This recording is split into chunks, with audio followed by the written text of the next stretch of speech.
What is up, everybody? Josh Tapp here again, and welcome back to the Lucky Titan podcast. And today we're here with Scoggins, and I'm so excited to have Steven here today because he's one of the guys that I've been waiting to have onto our show because he's a multiple times multimillionaire, which for most people, getting that first $1 million is a big deal. But then the real successful people are the ones who can do it again. And so Steven's done that multiple times with his company, and he's really here to help people go from stuck to unstoppable, which I loved that tagline. And so I was excited to have him in to come talk about that. I could go on for days about who Steven is, but this guy's been featured all over the place in Forbes and a lot of these big magazines. I mean, he's been featured pretty much everywhere that you can consume information. So Steven, say what's up to everybody and let's hop in. Guys, what is going on? Dude, I'm so happy to be here. Thanks for inviting me. Yeah, no problem, man. I'm excited to have you here. So, Steven, let's just skip past all the nitty gritty and everything. And I want to ask you one question to just lead this all off. So if you had to start a new business, having started multiple yourself, and you only had 90 days to build a livable income for your family, what type of business would you build and how would you build it in 90 days? Better market awareness would be step one, understanding the market, assessing my gifts and talents that I uniquely have, and also assessing the needs in the marketplace to determine what that product service should be for the marketplace. So in my respect, one of the things I'm really gifted at is teaching leaders how to become better leaders and teaching people how to create companies literally from scratch. As you know, my first one, I started homeless, and that became a close to a 9-figure business by itself across 3 states, employing several hundred team members. There's a lot of backstory that we don't have time for today, but we can totally dig into that some other time. So at the end of the day, you look at your strengths, you look at what the market needs, and then you kind of look at the overall market predictions to not market predictions, but market assessment, because you have to understand the competitive playing field. You need to understand what value proposition you bring. And so many of us don't do that. Some of us will take the time to just think we're really good at something. Maybe we're a really good tactician at something. Maybe in some respects, maybe we're just a really good marketer. But like people on my team, I've got great marketers on my team who are fantastic people, and they know how to help people understand that they need our products and services, but they're not really great about leading people. And when you go to create a business, you are going to have to learn how to lead people, whether you like it or not. Otherwise, you are going to find yourself isolated and alone and stagnant, and it'll totally limiting your overall earning income potential. So I think if I was going to start a business today, step one would be assessing what I really have given to me in a gift form right now, right? Which right now for me is going to be thought leadership space. Okay. Which also means probably my quickest way is probably a simple WordPress website that I can put together myself, either through Squarespace or any of the various quick website builders, right? I'm going to have a brief online store, maybe using a Stripe, maybe using a ClickFunnels, maybe using something like that. Something inexpensive. ClickFunnels is not super cheap, but maybe using something inexpensive to get a basic funnel. And then I'm going to start creating content. Now, one of the things that I was kind of really surprised to do is, I'm in a position in life now where we have a nice live event center. We've got a nice podcast studio. We've got lots of cool areas to film video. You'd be surprised to know that the most successful videos have actually been shot with an iPhone, right? So many times when we're trying to bootstrap something, we want to have it all figured out. We want to go and leverage ourselves up. We want to go put our houses on, I don't know, mortgage our house, leverage ourselves up because we think we need all the stuff that maybe a Ramsey or a Maxwell or Robbins or JLD or any of these thought leadership folks need because, but you got to keep in mind, they've been doing this for 20 plus years in many respects. They've saved, they've earned, they've created revenue over and over again. The trick is starting small and being okay with starting small. I find that most bootstrap entrepreneurs, most marketers are so heavily leveraged based on the content that they're consuming on a regular basis, which a lot of times is by highly successful marketers, right? Marketers study marketers more than they do anything else. Marketers don't often study business organization. Marketers don't often study leadership, team culture, right? If you're going to be crazy successful and build a marketing agency that can stand the test of time, it's not just about pushing a product or service. It's about building the best you can build so you can build the best team you can build so they can build the best business you can build. See, and I love that. I love that you cover that because really the one of the big problems when people are stuck at the $1 million point, or even let's just say at a 6-figure point, a lot of people plateau at those because they got there off of sheer saleability, right? They're Yeah. good marketers, but then they Yep. get stuck because they haven't taken that time to assess their business model, build a team, and like you said, create a thought leadership business. So I want to delve a little bit deeper into your methodology with that, because the type of business that you build around thought leadership, I mean, there's tons of different things you could sell with that. What would be the product that you would sell? Because obviously you've built a content engine. What are you selling through there? Well, that's a really good question, in that I don't typically start with products. I start with, well, I guess technically it's a product, but it would be considered, top of your funnel, your free content, right? Like a buddy of mine, Evan Carmichael, likes to say, always test the free stuff first, Right. right? Not just for marketing in your own funnel, but also like when you engage with your audience, give as much value and impact as you possibly can. Now, that's no secret. Everybody's been talking about that for a decade now. Like give more value than you're asking to be paid for, right? In my particular seat, revenue and monetization paths and making, incredibly successful funnels and stuff is not at the heart of what I'm trying to accomplish. What I'm trying to accomplish is I'm trying to inspire that person to take another step, right? And the reason I say that is because I've determined and discovered a long time ago that life and business mastery as a whole really follows a hierarchy of 7 major steps, right? And there's an old, as a person of faith, there's an old Bible adage that says, new levels, new devils, right? So every time you go up a level, you got to face a new challenge. Every time you go up a level, you face a new challenge, and so on and so forth. So picture that staircase in your mind, all right? So coming from the homeless background, coming from the bootstrapping businesses, that's the only way I know to do it, right? Is no money, little resources, and solely being totally resourceful, which everybody's heard that term before, right? That's all I know. I know about gritty fire stomping. That's what I know about, right? Right. Well, when I went back and looked at, okay, what actually happened? What steps did I actually follow in order to get to where I am today? We have the tagline you mentioned earlier that I get a lot of heat for, because some people like get it and they understand it. Other people are like, dude, that's so cliche. Come on, man. Like, really? Like, from stuck to unstoppable. Sounds so auspicious. Okay, wonderful, whatever. Here's what I discovered. Being stuck is nothing more than not making progress. Okay. Definition of being stuck, right? Definition for being unstoppable: consistently making progress.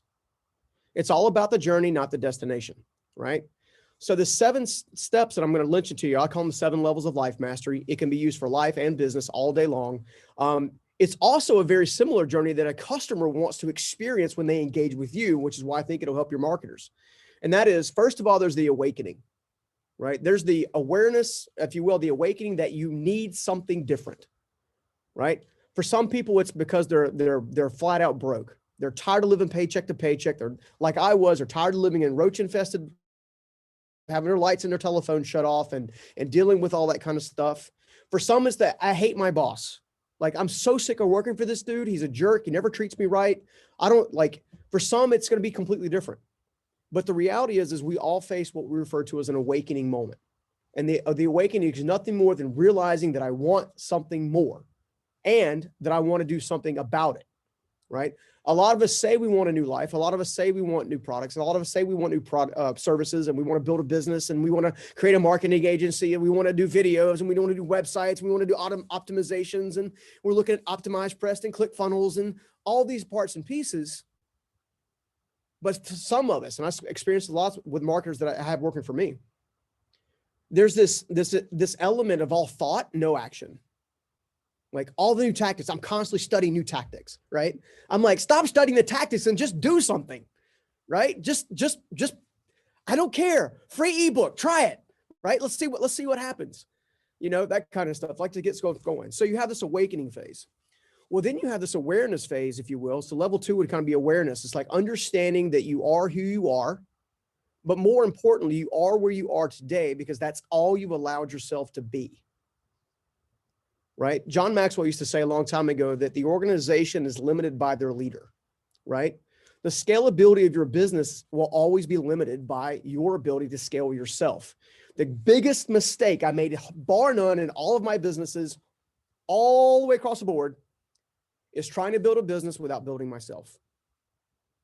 And when I say that, I mean the intangibles. I mean what emotionally makes you make a decision. Because when you understand you better, you also understand your customer or your avatar better, right? You can really get into that avatar matrix and really understand what keeps them up at night, right? What makes them actually crave something new. Your terminology and the copywriting that you have, you pivot in such a way that begins to use words that they're using in their own head, right? Because you've developed something called empathy, and empathy gives you insight.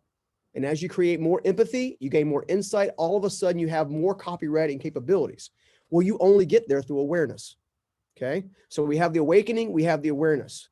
The third thing that I always do, level 3, is always the entrance of the mentor. Okay. The guide, the mentor, the teacher, the coach, the person who's going to call you on your crap and also help you see things that you can't see yourself. Like, my mentors always have 3 things in common. They have high levels of character, they've got high levels of integrity, and they've been where I'm trying to go and succeeded. And if they don't have each one of those 3 things, I don't consider them a mentor, and I keep searching. Now, I have another piece of content that we used to talk about called the mentorship matrix. So there's 4 different areas that you can get a mentor in: a peer-to-peer mentor, okay, a historical mentor, which is any mentor that you can get from a book, a CD, or something like that; a digital mentor, which is all the video content, podcast content like this show that you can consume, right? And the 4th one is the aspirational mentor, the person who is where you want to be. They exhibit the lifestyle that you want to live, okay? So when you begin to look at that 3rd category of mentors, consider those 4 buckets, because one thing I always get all the time is, I can't find a great mentor, right? There's none around. I don't have access to him. I can't talk to Tony Robbins on a regular basis. No, but you can watch his videos. You can listen to his old CDs and read his books. The same thing with John Maxwell and Dave Ramsey and JLD. I mean, the list goes on. Thought leadership builds future thought leadership, right? There's an old saying that there's no new ideas, there's just new ways of filtering it and processing it, right? How can you use that thing yourself to kind of break things down and shake it loose for yourself? Now, once you actually got your awakening, you've got your awareness, you've got your mentor, now it comes down to implementation. You've got to implement what you've learned, okay? About 70% of the public will stop at implementation because it's uncomfortable, right? I know everybody's heard this before. You've got to be comfortable with becoming uncomfortable, right? Right. It's the reason it's said so often is because it's what I consider to be a life truth. Okay. So level 4 is implement. You've got to implement. You've got to put in the work. You can't sit around thinking. You can't sit around trying to build and strategize. You got to, what is the old slogan? Test before you invest, right? You can't test something you haven't created, right? Including yourself, like attributes about yourself. I can't test my new level of thought leadership. I can't test how I'm leading a team unless I start to do it, right? Well, the next level is going to be the maturity phase. Okay. Once you hit a level of maturity, you finally have got enough muscle memory where you're starting to have a lot of success in that area. Okay. Which then leads you to the next level, which is emergence. Emergence is powerful because all the hard work you put in, so all the awakening, all the awareness, all the mentorship, all the implementation, all the really incredibly hard-working stuff that you've done, right? You've now got that maturity level. You've got some results. Emergence is where you have results without thinking about it, okay? What I like to refer to as the next level of being mastery, right? Most people will begin teaching from a place that is not considered mastery. They'll learn a new technique. They won't have it fully implemented. They won't have practiced it. They won't have seen it grown into maturity, but yet they try to teach it. The stuff that I teach myself personally, I always hold myself accountable, making sure, is this an area? Is this something that I have actually mastered? Because I believe that the way to create a legacy that outlives you, no matter if it's a product, service, or business, is by creating mastery in that specific area and then teaching other people how to do it. In fact, I say it this way: the greatest purpose in life you'll ever have is serving the person you used to be, right? So what does a great marketer do? Well, a great marketer may actually go back and help, just like a lot of the people that you guys study, right? The Russell Brunsons and so on and so forth. Like, you go back and study these guys, right? Well, what is their main product now? Selling marketing techniques to marketers. You see what I'm saying?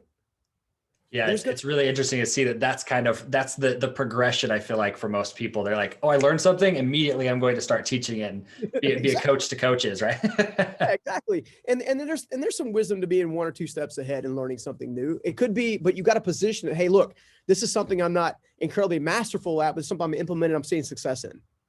And it's all about how you pivot the conversation. Because by actually following the 7 levels of life mastery or business, you can call it business mastery if you want, it's the same stinking levels, right? By actually following this, again, you create empathy. And as you create empathy, you are able to understand your customer better, right? Because I believe that the greatest purpose is serving the person you used to be, because you have unique insight to how that person thinks and feels and operates, which means you get to be the solution to their problem. And for most people, most purchases are done so emotionally. And if you can solve something that's keeping them up at night, they will have no problem rewarding you with Benjamins. See, and I absolutely love that. And I hope all of you really took notes on those 7 steps, because Stephen was telling me this before the interview. This is the first time he shared that. So you're getting the first look at this, and I hope you all look at that. But I do have a question for you, Stephen, along the lines of that. And honestly, I'm seeing my story go through that. And I'm like, what level am I actually at right now? But it kind of brought a question to me. Do you feel like it's almost a cycle? Like you kind of have to do this multiple times? Like it's not a one-time thing? Yeah, it is. Think about it this way. So I come from a construction background. So my first company was I still own it today. It's called Custom Home Exteriors. It is focused heavily on exterior building products. Okay. Now, I will tell you that when I first started putting my thought leadership and started going back into that space, people are like, construction guy, really? Like construction? I'm like, here's something I realized. Construction's not sexy until you need something built, right? We're all sitting in 4 walls at the moment, or at least most of us are, or we're sitting in a car, right? So anyway, long story short, to answer your question, yes. When you go to build a skyscraper, the size of the skyscraper is directly correlated to the depth of the foundation. Okay. Knowing that the foundation is where everything starts at, it's also the bottom of the staircase. Okay. Now, if you look at any organization or any empire that's been built, typically the foyer space is typically the first level. That's the reception area, right? The next level is typically going to be your action level. So you're climbing the stairs. You're now kind of going into the accounting offices and the operational managers. But a lot of the VPs, EVPs, and even presidents and CEOs are typically on the top floor. You see what I'm saying? So while it is a cycle, I believe it is a stair step cycle and not necessarily a cylindrical cycle that's kind of repetitive. Does that make sense? Because after you build the first building, you can begin to build the second one. Yeah, and I love that. I relate well to that. My dad was a contractor, so Yeah. I know the construction space. That's why I'm here, because I don't love doing construction, I'll be honest. So yeah, no, that's awesome. I love that. So I hope all of you kind of visualize that, right? It's not cylindrical. You're not going clear back to the beginning and starting over. It's a stair step process. So I really love those 7 steps. And honestly, I think I'm going to have to look at my business again and say, where am I at? I also want to highlight one point that you said right at the end. The mastery level is where you're serving people who are where you were at. Mm-hmm. And it kind of loops back to your mentor space, right? I do believe that you should, once you've learned something, you should share it with the world, because that's what's going to help a certain group of people to become where you are, get to where you are. But I would hope most of you, as you're building out this business, a lot of you are at that 7-figure plateau. I would hope you look at where you're at and say, am I at the mastery step yet, or do I need to step back and actually hire a mentor? And you're really touching on a really good point with the mentor space, Stephen. I've found in my business, every time I'm stuck, I just go spend money on another mentor. And every time I do that, I immediately move to the next level every single time. So I love that. It's outside perspective. It's outside help. It's outside work. It's, one of the reasons that I always try to say that people should teach from a place of mastery is because when you go to teach and you're not really well grounded or not really deeply rooted in that particular subject matter, there's always a chance that you can actually send somebody off course. And I believe that by doing that, you can actually create more harm than good, which is one of the reasons why I say, hey, look, emergence level, maturity level, mastery level, those are the 3 areas that I really feel like, if I could just caution your audience to make sure you're operating from when you go to teach something new, because again, you can actually hurt somebody in the process, not meaning to. Yeah. And honestly, I love that you mentioned that because I know for me, the first course I ever bought was actually a Facebook ads course from this guy who was kind of emerging. And I don't want to throw him under the bus because he's a great guy. But honestly, a lot of the tactics he taught didn't work. They were kind of theoretically Yeah. functional, but they weren't proven. They weren't systematically proven. But what was really interesting is a year after I bought the course, he redid it and basically negated everything that he had said in his first course. And it was kind of frustrating as the marketer because I'm like, now I have to go clear back to the basics because I was doing it completely wrong. So I love that you bring that in. I would also caution people to not take that as you're not a master, right? Because a lot of people are going to have that imposter syndrome. But what you're saying is identify if you can truly show that something works and then teach it to people. Is that correct? Yeah, absolutely. If you take that one example, there's nothing wrong. So anybody that's in our pipeline, so we have like everybody else, we have an early adopter phase, especially with our online school. And I have a tendency myself to change, tweak, and amplify specific pieces of content. Anybody that's part of the early adoption phase always gets first looks at the new stuff. And I did that strategically to say, hey, look, I know that people make purchases based on know, like, and value, right? They know me, they trust me, they value my opinion or value my insight. And if I make a change to my own courses, my own curriculums, my own thing, they need to be the first ones to know. And it's not saying that, hey, look, I'm trying to lead you astray. It's like, hey, look, I realize there's a better way. This will 10x whatever we were talking about. There's nothing wrong with that. And there's nothing wrong with leaving or kind of starting with your first product, if you will. It doesn't have to be perfect. Again, some of our most successful videos were done on iPhones, right? There's nothing absolutely wrong with that whatsoever. The trick is making sure that it is actually the best and most efficient thing you have at your disposal in the moment. If that makes any sense. Hope that answers the question anyway. No, that absolutely does answer the question. And I love how you articulated that because it shouldn't stop you from wanting to go out and teach people, but it kind of goes back to your mentor space. And I love that you had the 4 different type, right? The peer-to-peer, basically a book, digital, or somebody who's where you want to be. And I know for me, like when I first started in the teaching space, the thought leadership space, I'm a young guy, very little credibility. I'm like, I have some marketing experience. So I said, hey, instead of doing, like, hey, come to me, I know everything about this topic. I said, hey, let's do a mastermind together and I'll just keep bringing you the best stuff with the best people and we'll learn together and we'll pick out the best things. And we made quite a bit of money doing that, but it allowed me to actually learn and master the topic, like you said, and implement. So I love that I love your methodology. I'm like, put that on my wall. Right, for Good deal. Where are you at? Well, and you should be asking yourself that, at least on a monthly basis, hey, have we moved the needle? Because at the end of the day, your needle only gets moved if you focus on it. When I'm working in the life mastery space, helping people break through their own life stuff, right? There's this element of vision board, but it's like, it's clearer than creating a vision board. Like I wrote myself a $10,000 check. No, I'm sorry, $100,000 check when I was barely in a single wide mobile home trying to make ends meet. Okay. But I did that and I had to look at that joker every single day for solid 6 years before I was able to cash it. Right? There's just something tangible about keeping stuff in front of you. And by that, you actually have the focus. When you have focus, you have intention. When you have intention, you create momentum. When you create momentum, you become unstoppable. See, and that honestly, I could just end the interview there, but I want to make sure we do you justice on this. So you just kind of teased a little bit about the Transform You. Can you kind of walk us through what that is and what it's for? Yeah, essentially. So I'm kind of doing what I told you about in the process. About 3.5 years ago, I discovered that most people, especially in the thought leadership space, not most, I'd say a good sized chunk, were doing it for the wrong motives. They wanted to do it because they wanted to be famous. They wanted to be known. They wanted to be seen, all that kind of stuff. Unfortunately, when you come from that place, a lot of times you only give people the 30,000 foot view and you kind of make yourself a master of 30,000 foot view. But when they press you, there's really no place for those types of folks to go. And I learned a long time ago that people don't want more gurus. They want guides. They want people that can help them, right? Legitimately. So then we began to survey people who follow some bigger names and things of that nature. Hey, what do you like about so-and-so? Oh, it's a great environment. Love the seminars. They're in depth, they're immersive, they're amazing. Okay. Well, what do you not like about those? Well, what I don't like about those is the fact that when I leave, I don't know what to do. Like I spend 3 days at these massive seminars with people from all over the world and I can't break things down.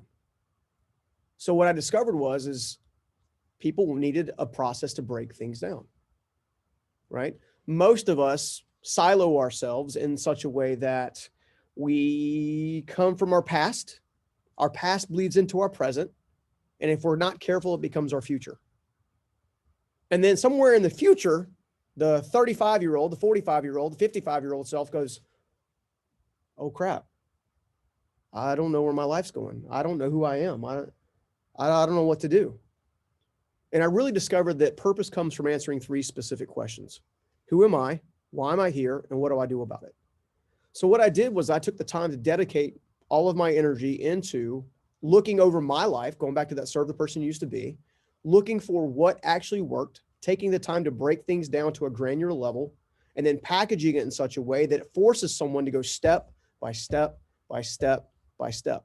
The eager beavers in us, the overachievers like myself, right? We like to buy the digital course, watch video 1, skip the video 25, maybe video 50, and we're like, okay, we did it. Or like some of my guys that I've caught them doing, listening to podcasts and videos at like 6 times the speed. Episode, you actually digested that? Yeah. Okay, well, what does this section say? I don't know. Okay, which means you didn't become competent in it, right? So I began to create something called Transform You. And we have a live event called Transform You Live that obviously COVID disrupted last year. It's okay. I intentionally in that event have 2 to 250 people. That's all I allow because I want to have one-on-one interactions with everybody, right? So we have a seminar that we teach them the theology and the philosophical nature, the principle, if you will. And then they immediately go into immersive sessions to break things down and actually apply it directly to their life specifically. Well, COVID obviously threw us for a loop. Well, it just so happened that we had already been developing a custom developed online school called Transform You Online. And because I want our products and services to be attainable to everybody. Like I'm not asking people to spend $6,000 to come to a seminar and pay for their airfare and pay for their hotel, because the person that I used to be did not have that kind of money, right? The person that I used to be maybe could scrounge up $100 in a month's time frame to actually do something to work on me. In fact, that's what I did. So the entire Transform You process basically breaks apart our grow framework. Okay. Now imagine a computer, call it a Windows, call it a Mac, whatever you use, right? There's a file folder structure inside of that computer, right? You have a file and it says life. And then you click on that file and inside of that file, you have 30 files. And then in each one of those files, you have like another 20. Well, essentially the grow framework, and I'm just to share it with you really, really fast, is gain perspective, remove roadblocks, organize a plan, and work the freaking plan, right? Nothing happens until you work it. But until you gain perspective of where you need to go, why you need to go there, what's important, what motivates you, so on and so forth, you can't actually work a plan, which is why people are like, I've tried everything in the world and I'm not getting traction, right? That's why that doesn't work. You're skipping the steps, right? So you can't skip ahead. So Transform You Online became our main tool in which in the last year or so specifically we've used to help people go step by step through mastering their life. The reason I started with life mastery space rather than entrepreneur space specifically, even though I get a lot of requests for entrepreneur style content, is because everything that comes out of your life bleeds into your career. It bleeds into your relationships. It bleeds into your family. It bleeds into your spiritual nature, no matter what that is for you, whether it's, resilience and meditation, things of that nature. It bleeds into your emotional well-being, your sense of significance, your mental health, so on and so forth, which is why we broke it down. So that's what Transform You Online is. And then we'll be launching Transform You Immersion in the near future, which is a one-on-one with me, which is, unfortunately, that's a higher price point, just because I have so much limited time. 6 companies keeps me very busy. So and I don't think people realize that sometimes. It's like, can I pick your brain? And you're like, dude, literally, I would. I literally don't have time. I'd be happy to help you, but I can't. So come and Transform You, right? So I'm going to just do a hard pitch for you on it for everybody. I honestly think every single person on this show should go check that out, because you're coming to me saying, hey, I'm stuck, right? And the show is all built around helping you to get unstuck, but he literally has an entire program built around helping you get from stuck to unstoppable. So go check that out. So what's the link for that they can gain access to that, Stephen? Yeah. So the easiest way is to actually go to journeyprinciples.com. And then actually go ahead and, just for safety's sake, because I don't want people to jump in not knowing what kind of thought leadership I teach. Hopefully they got a little taste of some of the things that I've experienced and wisdom that I've managed to gain over the last couple of years. But go ahead and download any one of the 3 ebooks. We got 5 Principles for a Personal Breakthrough. We got Understanding What Drives and Motivates You, which comes with a $97 free personality assessment, DISC, values, and attributes, which nobody else does for free. Wow. Right? And then 7 relationships you must have to win at life. Start there. If you like that, then obviously just continue to stay opted in, and then you'll have an opportunity to join Transform You Online. I love that. So make sure you go check that out, everybody. I know for a lot of you, it's you want to go consume the information, but I would even challenge you to say, just like he said, go in, consume some information, build a plan, and then implement. Spend the time implementing, and you'll see big success from that. So, Stephen, before we sign off, I have one final question for you. So, we've covered a lot of different topics, but if you could leave one final parting piece of guidance for our audience, especially if it was like the one thing that you could leave with them, what would that be? The final thing is, I think everybody should be seeking one thing in with their life: creating a legacy that outlives them.